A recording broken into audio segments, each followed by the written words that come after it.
अगर तुम लोग भी ये सोच रहे हो कि आज तो छुट्टी का दिन है, बैठे बैठे क्या करे, चलो प्रभास की नई फिल्म राजा साहब देख कर आते हैं। तो मैं तुम लोगों से हाथ जोड़ के निवेदन करता हूँ, अगर तुम लोगों के पास इतना ही फोकट फ्री टाइम है तो एक बार KRK की देशद्रोही देख लेना, लेकिन गलती से भी थिएटर के अंदर राजा साहब देखने मत चले जाना, नहीं तो तुम्हारी आंखों के साथ साथ घाट को भी मोतियाबिंद हो जाएगा।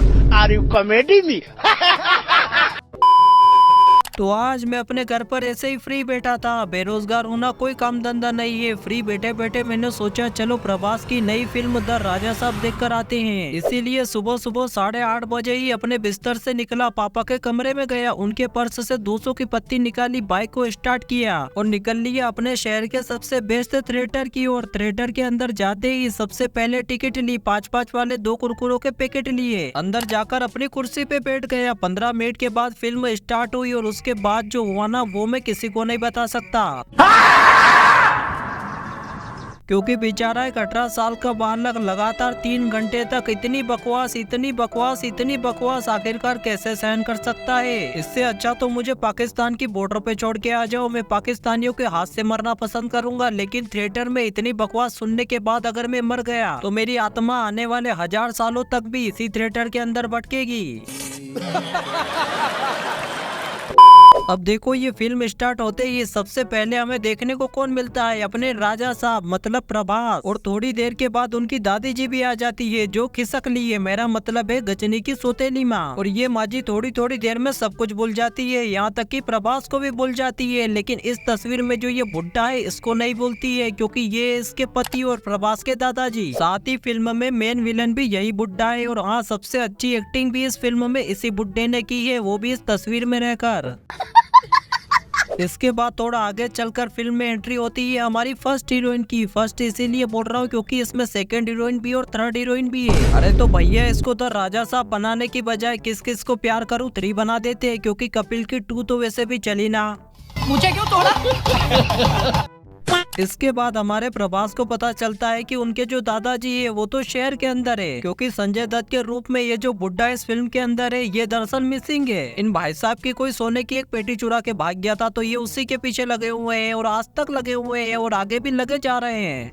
अपने हो गया, अपने को सिर्फ पानी निकालना है। इसके बाद हमारे प्रभास भैया भी पहुंच जाते हैं शहर को, और यहीं पर होती है हमारी सेकंड हीरोइन की एंट्री। हीरोइन के पीछे पीछे हमारे प्रभास भैया चर्च में चले जाते हैं और वहां जाकर अपने दादाजी को पकड़ने के लिए जो 5 लाख रुपया लेकर आए थे उसमें से 3 लाख रुपया दान कर देते हैं। अब तो भैया के पास 2 ही लाख रुपया बचा है और दादाजी तो पकड़ने में नहीं आएंगे। तभी होती है हमारी थर्ड हीरोइन की एंट्री, जो सूटकेस में पूरा 1 करोड़ रुपया लेकर आती है। 1 करोड़ रुपया, वो भी सूटकेस के अंदर।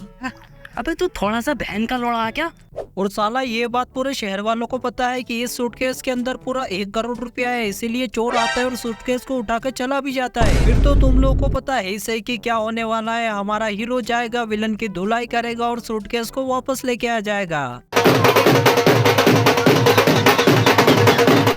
अब थोड़ा आगे जाकर हमारे राजा साहब को पता चलता है उनका जो दादा, जिसे वो बहुत ही बढ़िया समझ रहे थे, वो तो दरअसल कुत्ता कमीना हरामी 1 नंबर का चूतिया इंसान है, जिसने जंगल के बीचों बीच एक पुराना महल बना के रखा है। और इस महल को कोई नॉर्मल महल समझने की कोशिश मत करना, क्योंकि जो भी इस महल के अंदर एक बार फंस गया फिर दद्दा उसकी बैंड बजा देता है। अब तुम लोग भी यही सोच रहे होगे ना कि आखिरकार इस संजय दत्त की भटकती हुई आत्मा के पास इतनी सारी पावर आई कहाँ से। तो इसके लिए हम लोग को थोड़ा फ्लैशबैक के अंदर जाना पड़ेगा, क्योंकि ये भटकती आत्मा कोई राजा वाजा नहीं है, दरअसल ये तो एक भिखारी की औलाद है। और प्रभास की ये जो दादी माँ है, मेरा मतलब है गजनी की सौतेली माँ, ये दरअसल एक रानी है। इसके बाद ये भिखारी की औलाद रानी के पास प्रसाद लेने के लिए जाता है और रानी का हाथ पकड़ लेता है, तभी रानी के सिपाही इसको उठा उठा के पटक देते हैं।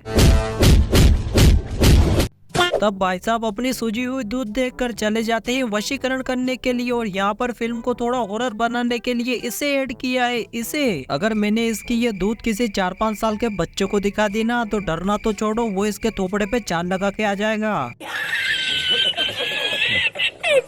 अब वशीकरण करने के बाद ये भाई साहब भिखारी से बन जाते हैं सीधा राजा और कर लेते हैं प्रभास की दादी माँ से शादी और भोगने लगते हैं दौलत का सुख। चलो पहले जो फ्लैशबैक के अंदर गए थे जल्दी से उससे बाहर निकलो और पहुंचो प्रभास के पास, क्योंकि भाई साहब यहाँ पर अलग ही लेवल का चूतियापा चल रहा है। क्योंकि ये लोग महल के अंदर तो घुस गए लेकिन जैसे ही बाहर निकलने की कोशिश करते हैं ये भटकती आत्मा इनकी फाड़ के हाथ में रख देता है। फिर थोड़ी देर के बाद इस महल के अंदर दूसरी हीरोइन की भी एंट्री हो जाती है और तीसरी हीरोइन की भी एंट्री हो जाती है, क्योंकि इस फिल्म के महान डायरेक्टर साहब ने फिल्म को थोड़ा रोमांटिक भी बनाया है, फिल्म को थोड़ा हॉरर भी बनाया है और फिल्म के अंदर कॉमेडी भी ऐड की है। पर इन तीनों चीजों को ऐड करने के चक्कर में फिल्म के अंदर कुछ भी ऐड नहीं हुआ और फिल्म बन गई एक चूतियापा। ये सब क्या देखना पड़ रहा है? अच्छा है मैं अंधा हूँ। अब 3 इडियट से निकलकर फिल्म के अंदर एंट्री होती है इन भाई साहब की, जो एक साइकियाट्रिस्ट, और ये इन लोगों को समझाते हैं कि कैसे ये संजय दत्त की भटकती आत्मा तुम लोगों को दिन दहाड़े चूतिया बना रही है। ये सब सुनकर आ जाता है इस बूढ़ा को गुस्सा और सबसे पहले वो इसी को चूतिया बनाना शुरू करता है। इतना उठा उठा के पटकता है ना, इतना उठा उठा के पटकता है कि इस महल के अंदर दोबारा इसकी आत्मा भी ना आएगी।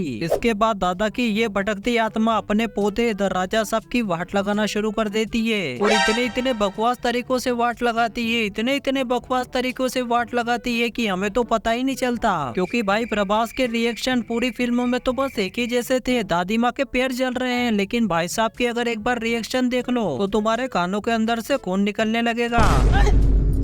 ससुर चलो बहुत बोर हो लिए भाई, सीधा चलते हैं फिल्म की एंडिंग की ओर, जहाँ हमारा ये बूढ़ा दौलत का सुख भोगना चाहता था अपने आने वाले जन्मों में, वही प्रभास इसकी सारी दौलत को जला देता है। अपना सब कुछ जलता देखकर संजय दत्त की ये भटकती आत्मा रेत का एक बड़ा ही खतरनाक दानव बन जाता है और प्रभास को अपनी मुट्ठी के अंदर जकड़ लेता है और सोचता है इसकी हड्डियों का कुचुम्बर बनाकर साले की वाट लगा दूंगा। लेकिन तभी हमारे प्रभास के अंदर से शक्तियाँ उत्पन्न होने लगती है, जिसे देखकर ये रेत का दानव पूरा का पूरा बिखर जाता है और यहीं पर हो जाता है फिल्म का दी एंड। ऐसा मत सोचना भाई, क्योंकि अगले 10 मिनट के बाद जो तुमने सोचा नहीं वो भी इस फिल्म के अंदर हो जाता है। खड़े खड़े हमारे राजा साहब शक्तिमान बन जाते हैं और घूमकर चले जाते हैं इस जोकर के पास, और इस जोकर की सारी खिचड़ी तुम्हें कब देखने को मिलेगी पार्ट 2 के अंदर। लेकिन फिल्म के इतने बुरे हालात देखने के बाद मुझे नहीं लगता कि वो इस जन्म में आ पाएगा।